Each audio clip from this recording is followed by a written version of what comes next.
Jæja, Jakob, Birgir, Norðurlandamótinu lokið. Þið voru ekki að keppa við það, Jakob. Hvað voru þið að gera hér? Við vorum að dæma, tókum þátt í kliník þar sem eru dómarar leiðbeinendur og dómarar frá öllum löndunum sem voru að keppa. Við byrjuðum daginn á því að hittast á fundi, fara yfir það sem gerðist daginn áður, skoða klippur, ræðum það sem ætti betur fara og ræðum það sem fór vel. Og svo fengum við niðurröðun og dæmdum seinnipartinn. Birgir,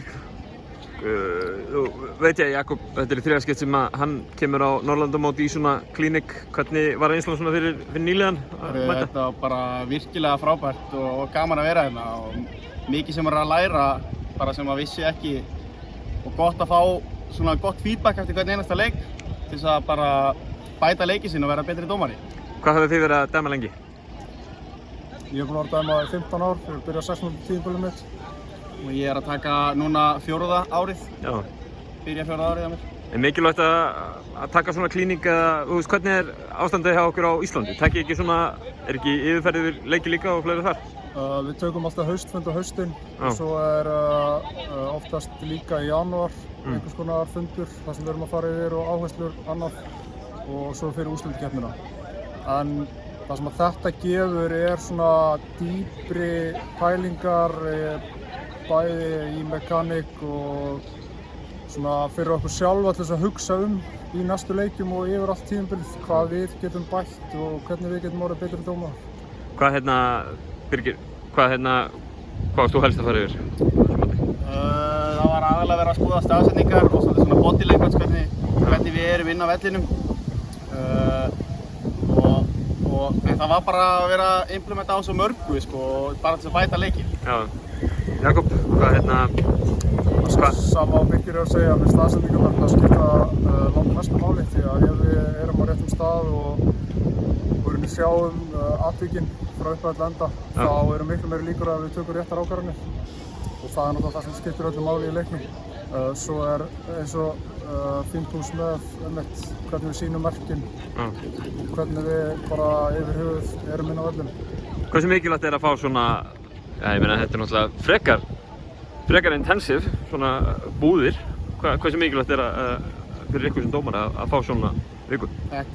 Þetta er rosalega mikilvægt og líka það að vera að dæma á ensku tekur náttúrulega rosalega á og eitthvað sem þarf bara að bæta sig í. Við erum með erlenda leikmenn á Íslandi sem þarf að tala við líka og maður bætir sér helling í því líka og það er svo nauðsynlegt að komast eitthvað annað heldur en bara þessir íslenski leikmenn sem við þekkjum og þessir íslensku þjálfarar og ekki bara Jón Bendir og Kitty Óskars að segja hvernig við getum bætt okkur því að það eru miklu fleiri. Ég vildi segja að þetta var bara alveg gríðarlega mikilvægt og í rauninni eitthvað sem hver einasti dómari ætti að gera fyrir hvert einasta tímabil. Bara til þess að skeppa hlutunum og koma sér í gang og stilla hausinn rétt fyrir tímabilið.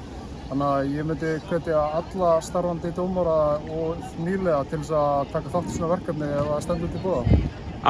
Alveg í lokin, hver er helsti munurinn, Birgir, ef við byrjum á þér, hver er helsti munurinn á meginlandsdómgæslunni og þessari sem við höfum vanist á Íslandi?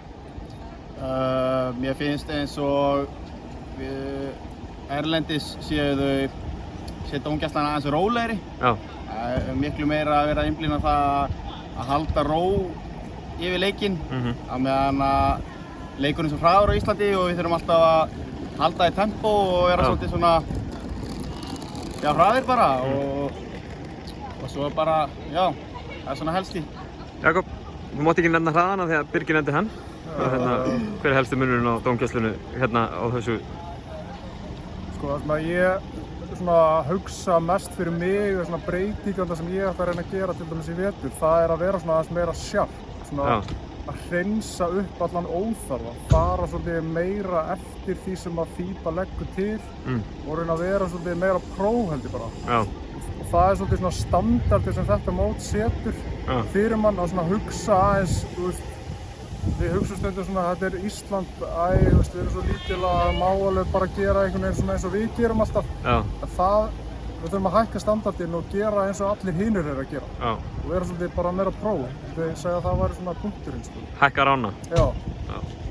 Látið það vera lokaorðin áður en að rútan fyrir undan okkur. Bestu þakkir strákar, gangi ykkur vel í vetur. Takk fyrir.